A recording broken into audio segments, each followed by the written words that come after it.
Baik, bisa kita mulai? Udah?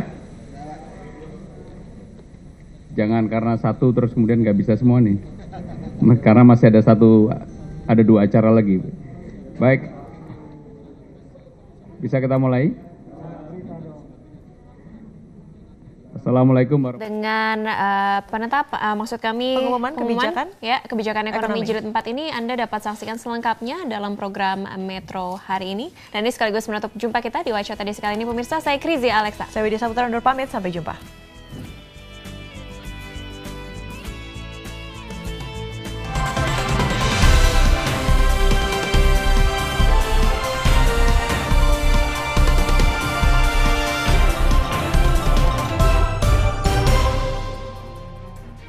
pelaku usaha dan terutama pada paket yang keempat ini adalah keinginan untuk membuka lapangan kerja yang seluas-luasnya di mana dunia usaha dan investasi diberikan kemudahan untuk membuka lapangan kerja.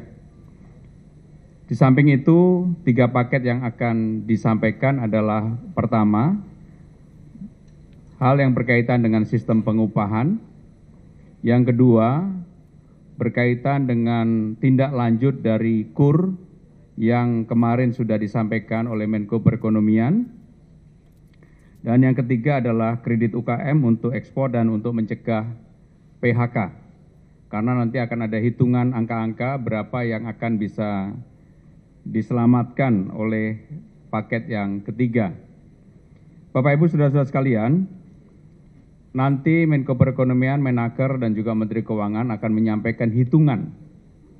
Karena intinya adalah ketika ekonomi sudah mulai mengalami recovery kembali, maka tentunya negara dalam bahasa Bapak Menko nanti disampaikan, negara akan hadir bagaimana untuk berbuat, membantu para pekerja, terutama dalam berbagai hal yang disebut dengan hal berkaitan dengan social safety net atau jaring pengaman sosial sehingga para pekerja mendapatkan banyak jaminan dan juga kemudahan. Untuk lengkapnya kami persilahkan Bapak Menko Perekonomian untuk menyampaikan dan saya sekali lagi mohon pamit karena ada rapat TPA yang jumlahnya cukup besar.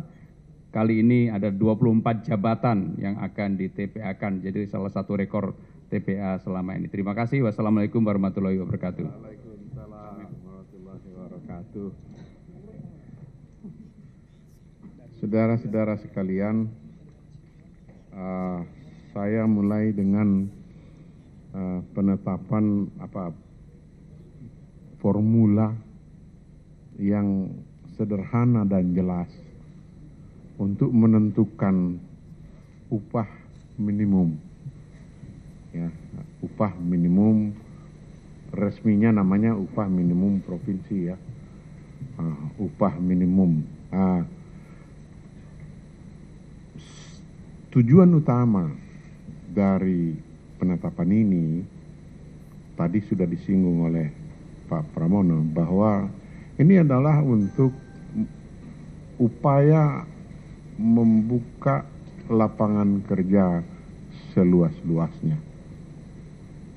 Pertama-tama, tentu bukan hanya satu.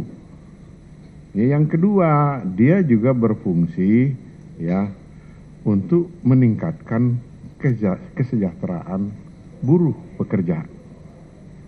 Tapi kita juga harus memikirkan orang yang belum bekerja. Ya, Anda mulai bisa melihat kan seperti apa konsepsi dasarnya. Jadi peningkatan kesejahteraan pekerja ya merupakan unsur berikutnya dari penetapan peraturan ini. Ya. Dan seperti disinggung tadi, semua ini sekaligus juga sebenarnya merupakan bukti kehadiran negara. Dalam apa? Ya, pertama, negara hadir dalam bentuk pemberian jaring pengaman atau safety net ya, jaring pengaman sosial melalui kebijakan upah minimum dengan sistem formula. Kehadiran negara dalam hal ini ya, memastikan pekerja atau buruh tidak terjatuh ke dalam upah murah, tetapi kepada pengusaha juga merupakan kepastian dalam berusaha. Dengan kebijakan ini juga dipastikan upah buruh naik setiap tahun, karena ada isu naiknya 5 tahun sekali katanya. Tidak, naik setiap tahun, ya, dengan besaran kenaikan yang terukur. Berikutnya, negara juga hadir dalam bentuk pengurangan beban pengeluaran hidup melalui kebijakan-kebijakan sosial seperti kartu pintar, kartu sehat, dan seterusnya, yang sering dilupakan seolah-olah ini hal-hal yang tidak ada hubungannya satu dengan yang lain. Ini semua berkaitan, ya. Negara hadir dalam bentuk pembinaan dan pengawasan terhadap berlangsungnya dialog sosial bipartit antara pengusaha dengan pekerja, sehingga tidak perlu harus membuang tenaga dan waktu panjang lebar setelah kita hitung melalui realisasinya. Dalam kebanyakan tahun pernah sekali terjadi agak besar, tapi sisanya lebih kurang seperti hasil dari rumus ini. Tidak banyak bedanya.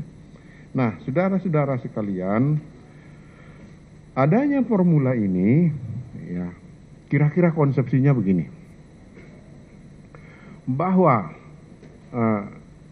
yang namanya kebutuhan hidup layak itu bagaimanapun sudah berjalan selama ini berdasarkan metode dan kesepakatan-kesepakatan yang sudah ada, dan itu dipakai oleh formula ini sebagai apa?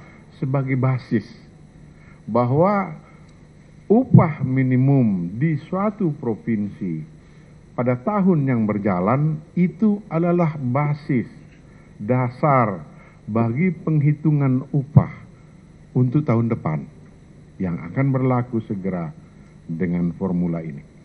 Dia sebagai dasar, dia sebagai basis. Kenaikannya apa? Nah, jadi upah tahun depan itu yang akan ditetapkan dengan formula ini itu adalah upah minimum sekarang ditambah persentase kenaikan atau kenaikan inflasi atau perubahan inflasi ditambah pertumbuhan ekonomi.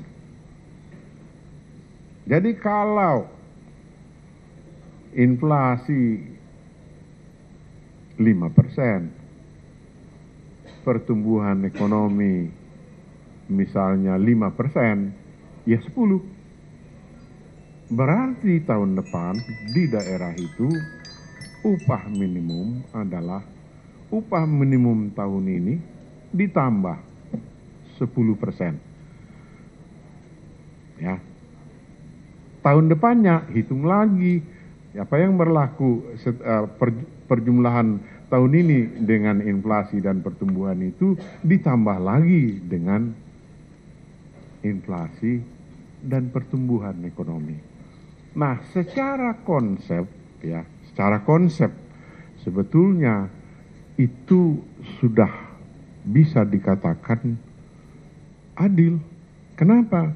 Karena di negara lain, apalagi negara yang sudah maju, dia pasti tidak memberikan pertumbuhan ekonomi semuanya kepada buruh. Kenapa? Karena itu bukan hanya peranan dari buruh. Itu juga peranan pengusaha dan pemilik modal. Jadi biasanya dibagi dia. Ya, inflasi plus sebagian dari ini.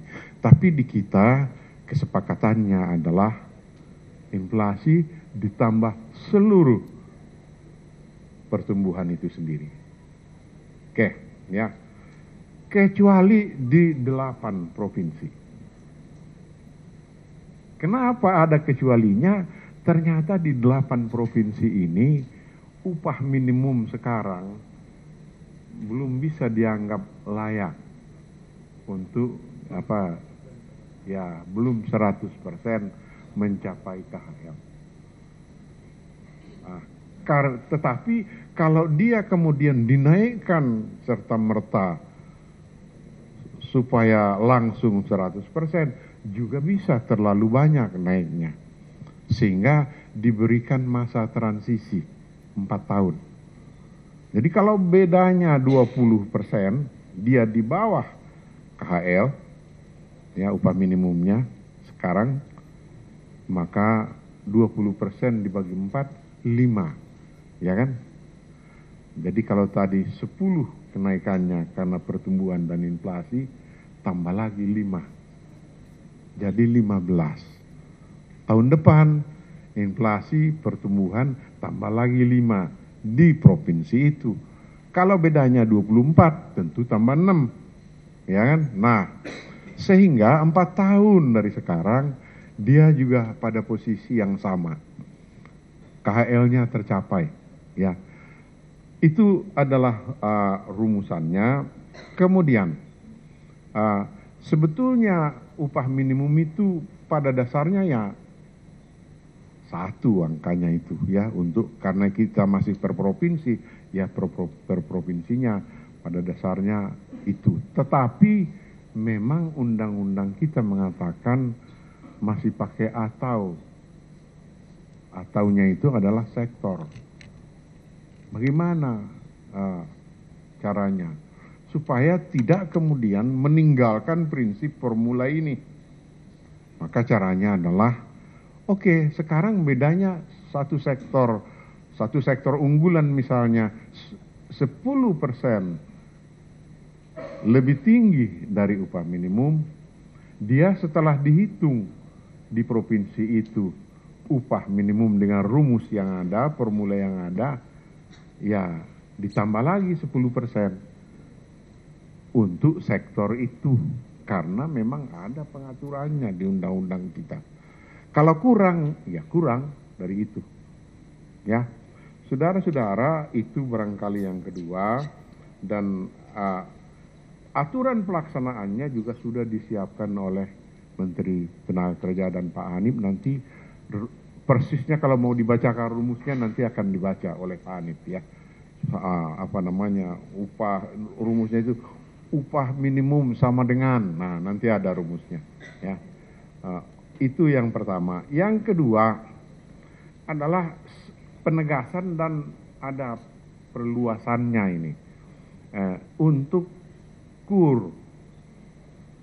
KUR itu dahulunya itu selalu disebut sektornya dari awal. Akibatnya apa? Selalu banyak kegiatan yang di lapangan bank nggak berani kasih. Karena nanti ditanya dasarnya apa ini kok masuk tiba-tiba tahun ini gitu. Oleh karena itu dirubah dia menjadi KUR itu adalah kredit yang diberikan kepada perorangan atau karyawan yang melakukan kegiatan produktif, yang melakukan usaha produktif. Ya. Pertama, negara hadir dalam bentuk pemberian jaring pengaman atau safety net, ya, jaring pengaman sosial, melalui kebijakan upah minimum dengan sistem formula. Kehadiran negara dalam hal ini ya, memastikan pekerja atau buruh tidak terjatuh ke dalam upah murah, tetapi kepada pengusaha juga merupakan kepastian dalam berusaha. Dengan kebijakan ini juga dipastikan upah buruh naik setiap tahun karena ada isu naiknya 5 tahun sekali katanya. Tidak, naik setiap tahun. Ya, dengan besaran kenaikan yang terukur. Berikutnya, negara juga hadir dalam bentuk pengurangan beban pengeluaran hidup melalui kebijakan-kebijakan sosial seperti kartu pintar, kartu sehat, dan seterusnya yang sering dilupakan seolah-olah ini hal-hal yang tidak ada hubungannya satu dengan yang lain.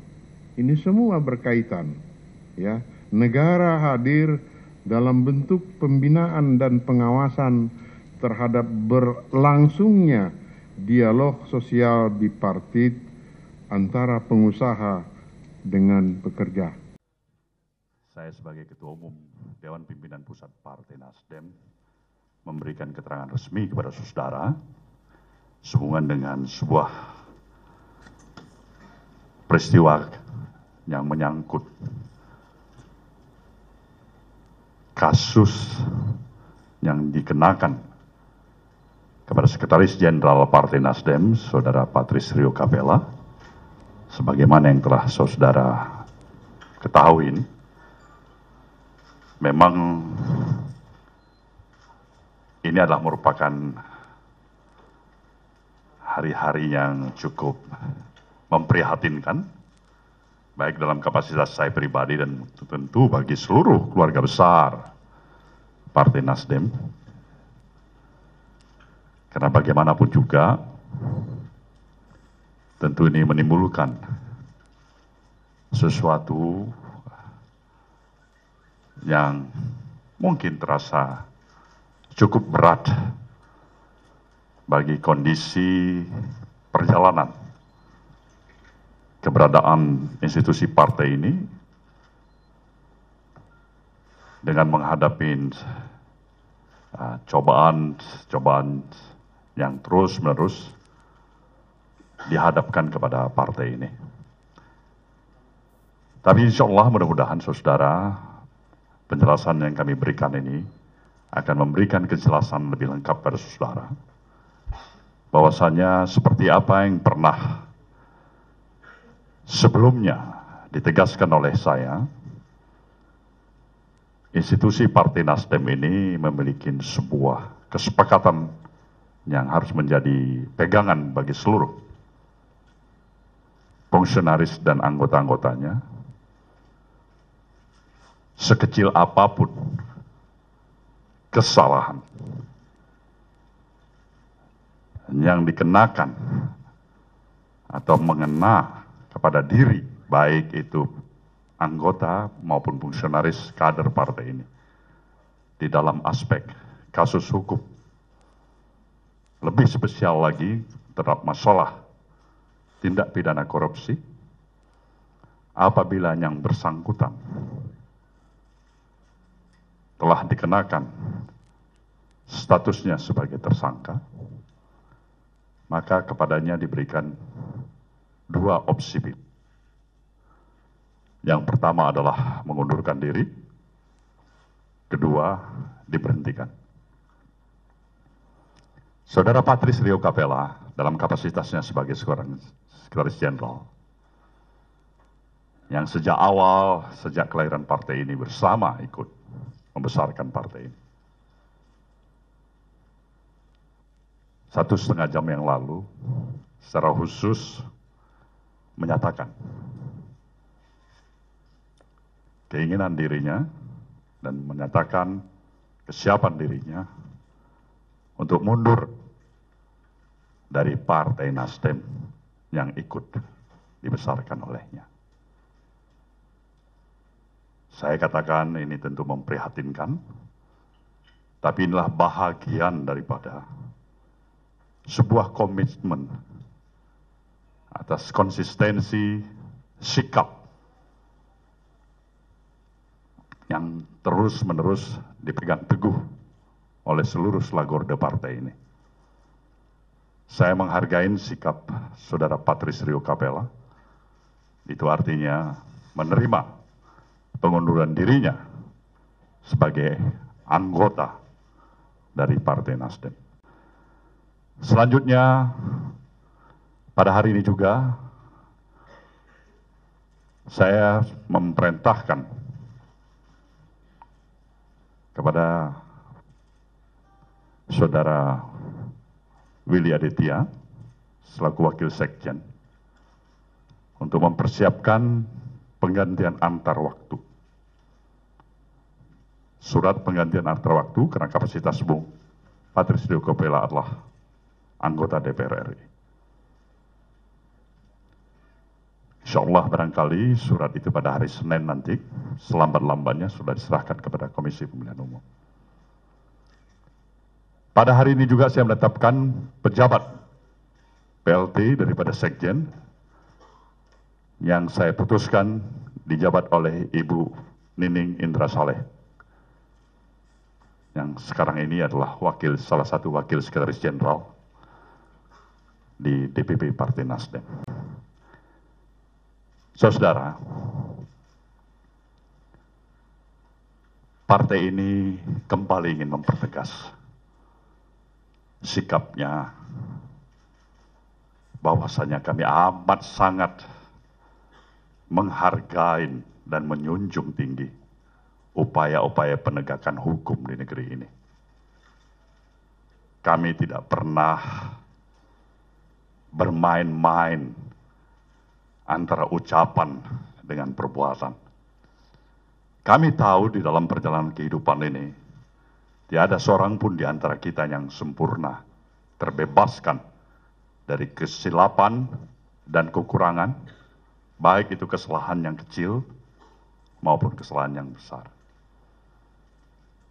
Tetapi tujuan-tujuan yang mulia terhadap keinginan membangun terus kesepakatan agar profesionalitas dan moralitas kehidupan kebangsaan kita mendapatkan tempat yang terhormat dari seluruh komponen masyarakat adalah perjuangan yang membutuhkan konsistensi. Di sana ada semangat dan sikap pengorbanan. Keterangan ini kami ingin memperjelas agar kita menghargai upaya-upaya penegakan hukum ini, memberikan kepercayaan kepada Komisi Pemberantasan Korupsi, dan menghargai juga upaya-upaya mencari keadilan yang dilaksanakan oleh Bung Patris Rio Capella. Ini yang kami jelaskan kepada saudara.